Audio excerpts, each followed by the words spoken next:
Hello and welcome back to another Spam Musubi clay video. I'm not about to buy our new roller just for clay and use this one for my kitchen. I'm a simple woman. When I see clay, I make food items out of it. And this time I'm making Spam Musubi tiny earrings versus the giant clips that I made from the last video. God, this sucks. I'm getting a new roller.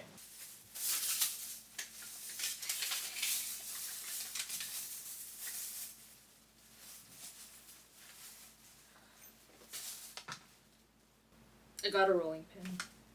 Hopefully this works well. Some chalk pastels. I got these assorted eye pins. Clay, and more clay. I got primary colors for the clay, and also I got raw sienna and Spanish olive, I believe, because they're the most food-like colors. And at least with the primary colors, I can mix whatever color I want. It works so well. I've been messing with polymer clay for a few rounds now, and I think I'm liking it more and more because in the last video I was like, meh, I think I'm okay. But I realized I didn't like it because of the resin process. The resin process is so frustrating to me. I just need to get it right. It just feels like it doesn't have an even coat all throughout after I do one coat. Maybe I have to do several coats. I just don't see it being done in most of the polymer clay videos I see. Or maybe they're just not telling me that. Who knows? I just have to experiment. So I use popsicle sticks because I don't want to buy extra, I don't want to say junk, but it feels like extra junk every time I buy new art supplies because it just kind of ends up piling up in my room. But you know what? It's not junk because it brings me happiness and it brings other people happiness to the little amount of people watching this. But I'm not discounting that. You know what?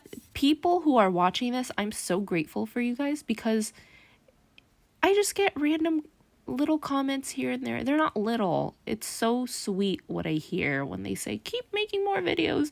That makes me happy because I am happy when I make art and I'm happy that you're happy. That sounds codependent.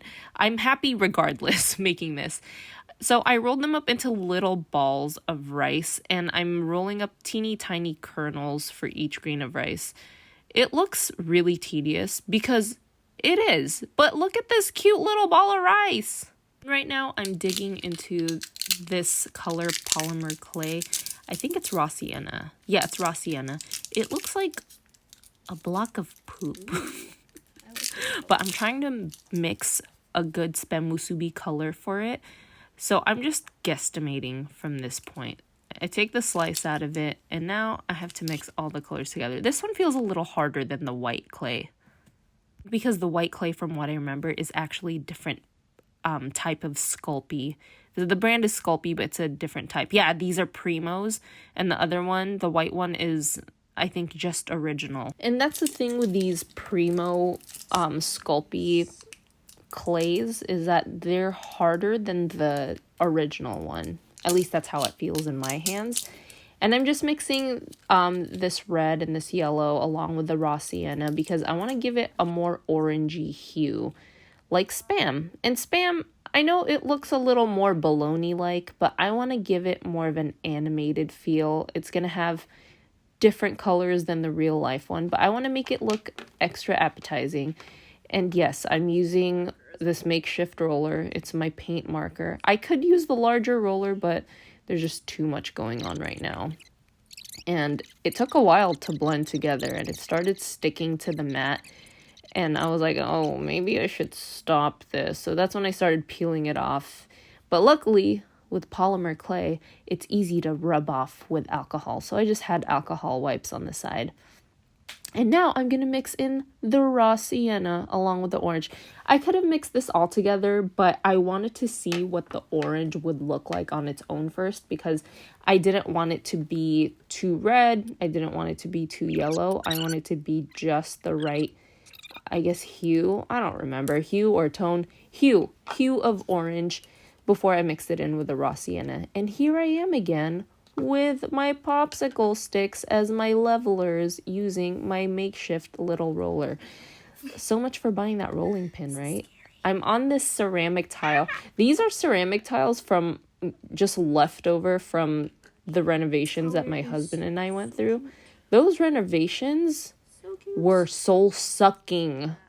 It was it really tested us as a couple, but we got through it and we're here stronger than ever, and he still married me. So we're doing great. Now I'm cutting out little Spam slices, and I love the cutting process. It's so satisfying.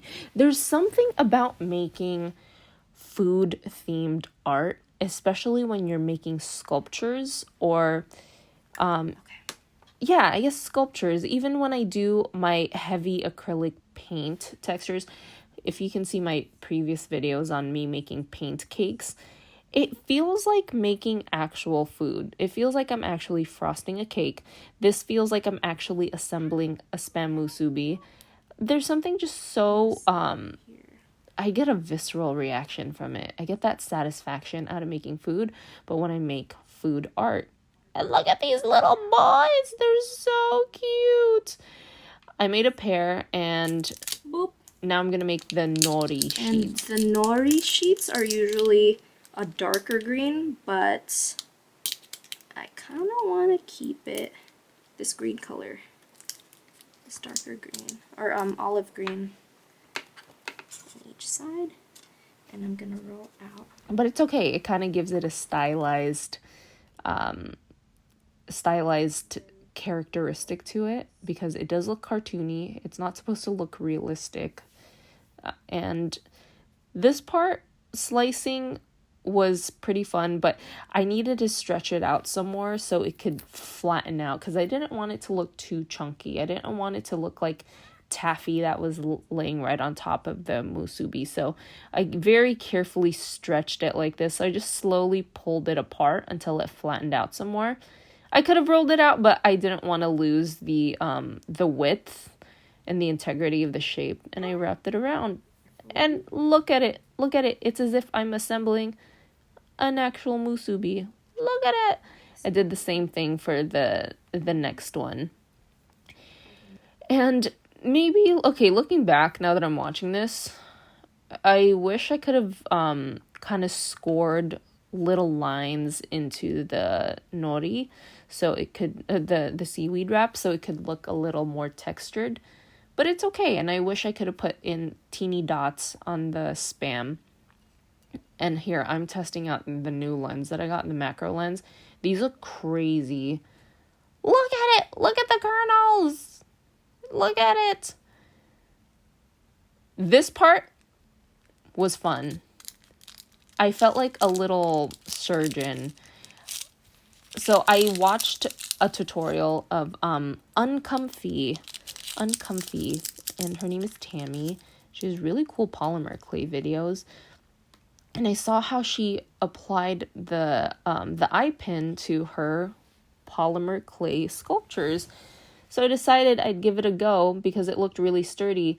So she turns it into these L-shaped pieces, and she digs it in to the sculpture and pushes the rest of the eye pin in. So that way it creates an anchor on the inside, and she does a little twist, a little twisty twist. And I could see why that's so, it's so sturdy. I think I could have filled in the top because it kind of created a larger hole. But it's all right. This is probably one of the most fun parts of the process because I like stabbing. No, that sounds bad. I like the feeling of a needle. Okay, this sounds bad. How can I dig myself out of this hole? I just like the feeling of poking into clay, okay? I don't like needles. I just like the feeling of this whole process. And there they are, ready to go. So once I've punctured all of the eye pins into these, because eventually I'll hook them into earrings, into the earring hooks, these are gonna go bake. They're going to bake in the oven because polymer clay, unlike air dry clay, they can cure, or I guess harden, fully set and dry in the oven. Time to bake these boys.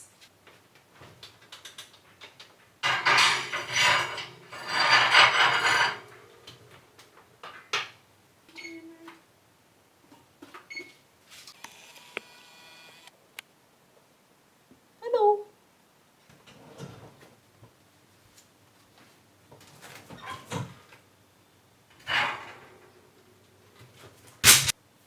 Ah.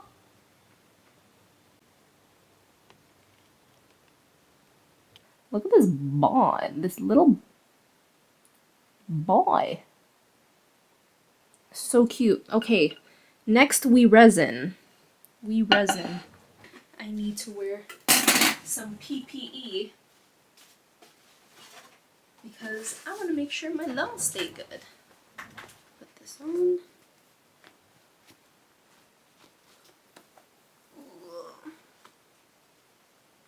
I saw this comment that freaked me out on someone else's channel. They said, good thing you're using PPE because I didn't and now I'm paying for it, as in I'm injured, my lungs are destroyed, and I went to the hospital many times for it, and I was like, oh my god, I need to take this super seriously. I just can't seem to get the resin part right, but I need to be patient with myself. This is probably the 5th time I've messed with resin, maybe at the most. And it was kind of difficult getting everything on such a tiny piece. So I don't know what I should do next time. Maybe I should place it on, I don't know, a sturdier surface. I don't know how I can stick it and keep it in place. And it seemed like the resin was going on fine at first, as if there was an even coat, and I'm using this tiny brush. But eventually, once I start to set it or cure it in the sun, it looked fine. It honestly looked fine. But you'll see after it's done, it just looks a little different. Like as if it got splotchy. After I peeled these off, I cured it a little bit more under the sun because it was a little wet underneath, and I rubbed it with some rubbing alcohol. It feels like I was doing gel nails. This is what the process felt like. It was kind of cool. But do you see, it's kind of splotchy in some areas where it didn't catch the resin. Maybe I didn't bake it long enough. I baked it for 20 minutes. The earring hook. And then this part I'm doing, they're called jump rings or jump hooks. I think jump rings. And I'm just connecting the earring hook onto the eye pin. And this process was also really fun. I felt like a little surgeon again. And the plier work was kind of tricky at first because I wanted to seal or properly close the earring hook without it looking janky. And this looks kind of janky, but finally. It's okay. It's my first try. It's actually not heavy at all. Here goes nothing. Oh my gosh. Look at this. I like this one a lot. This one has a lot of the grains of rice. This was such a fun project overall. I would do this again and again and again. This was different from the Musubi hair clips because the hair clips, they were just really large. I feel like there was more room for error, but I loved this process. It was so cute, and I'll see you next time. Bye!